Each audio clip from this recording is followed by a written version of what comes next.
Hello students, let's see the question. In this question, ammonia will not form complex with option A Ag plus 2, option B Pp plus 2, option C Cu plus 2, option D Cd plus 2 and last option E Fe plus 2. So देखिए ammonia जो होता है NH3 इसके पास lone pair होता है जिसको ये donate करता है एंड ये as a ligand charge donate करता है एज ए लिगेंड ये कॉम्प्लेक्स फॉर्म करता है राइट. सो चार्ज डोनेट कब होगा जब किसी मेटल्स के पास when metal have empty orbital right vacant orbital.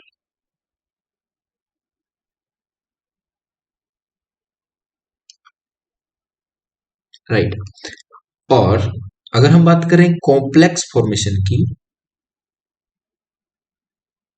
Complex formation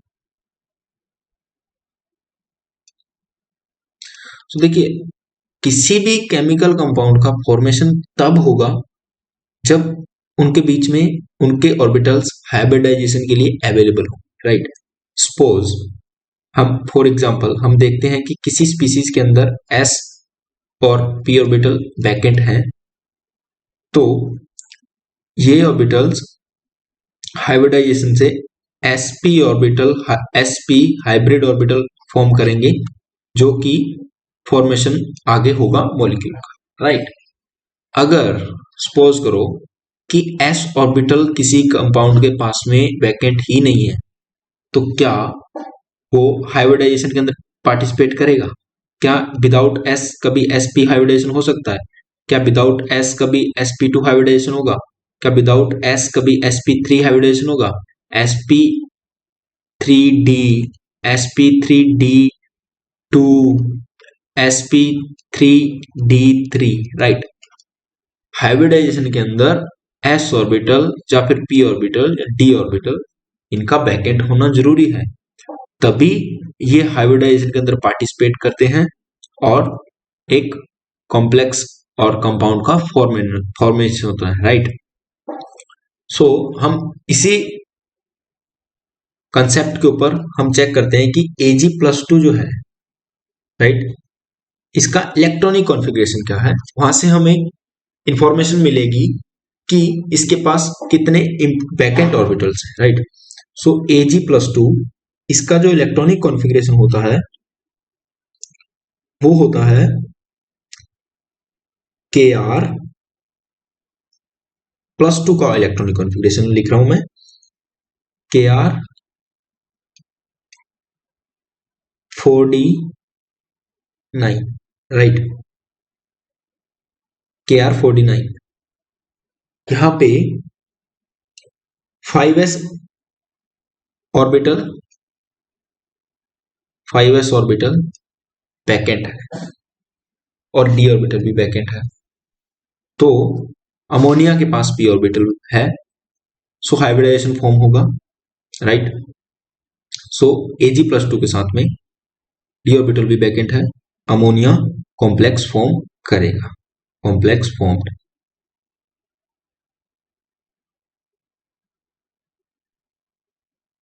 right. अब हम देखते हैं Pb+2 को ओके. सो Pb+2 का अगर हम इलेक्ट्रॉनिक कॉन्फ़िगरेशन देखते हैं +2 का ना कि Pb का. सो +2 का इलेक्ट्रॉनिक कॉन्फ़िगरेशन होता है Xe 4f14 5d10 6s2 और 6p0. यहां से दो इलेक्ट्रॉन्स कम हो जाते हैं जब ये +2 ऑक्सीडेशन स्टेट में जाता है. तो देखिए यहाँ पे p ऑर्बिटल तो वैकेंट है लेकिन ना ही s ऑर्बिटल वैकेंट है और ना ही d ऑर्बिटल वैकेंट है. सो यहाँ पे हाइब्रिडाइजेशन ही नहीं होगी d ऑर्बिटल भी वैकेंट नहीं है तो अमोनिया जो है यहाँ पे Pb+2 के साथ में कॉम्प्लेक्स फॉर्म नहीं करेगा और वैसे भी अगर हम देखें तो सिंपली Pb जो है वो p ब्लॉक एलिमेंट है ना कि d ब्लॉक का तो कॉम्प्लेक्स फॉर्म करने का तो बात सवाल ही पैदा नहीं होता. So complex will not form. Not formed. Okay, so हम अभी अदर ऑप्शन चेक करते हैं. Cu+2, right. अगर हम Cu+2 का इलेक्ट्रॉनिक कॉन्फ़िगरेशन देखें +2 स्टेट के अंदर, सो वो होता है हमारा Ar3d9 और हमारे पास 4s0 जो होता है बैक एंड ऑर्बिटल होता है. ओके, सो यहां पे देखिए डी ऑर्बिटल भी बैक एंड है, एस ऑर्बिटल भी बैक एंड है. डी ऑर्बिटल के अंदर इजीली नाइट्रोजन अपना लॉन पेयर डोनेट कर देगा, हाइब्रिडाइजेशन भी फॉर्म हो रही है. सो यहां पे भी कॉम्प्लेक्स फॉर्म हो जाएगा. Complex will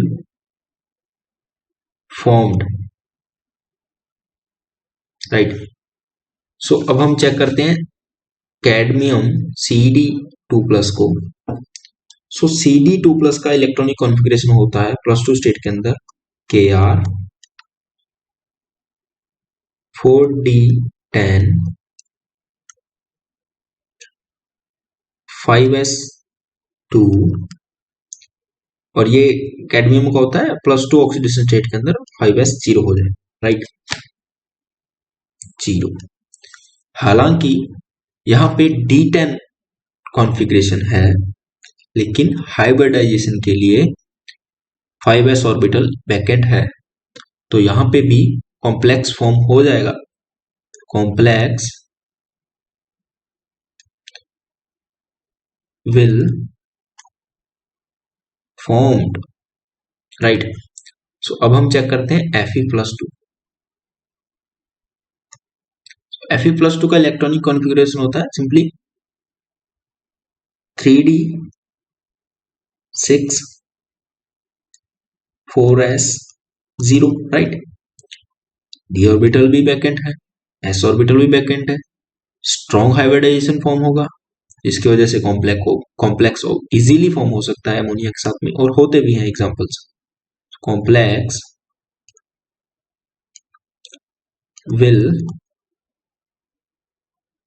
formed. सो हमारा करेक्ट ऑप्शन है Pb+2. Option B is correct. Complex will not form with Pb. So I hope आपको क्वेश्चन और कंसेप्ट समझ में आ गया होगा. Thank you.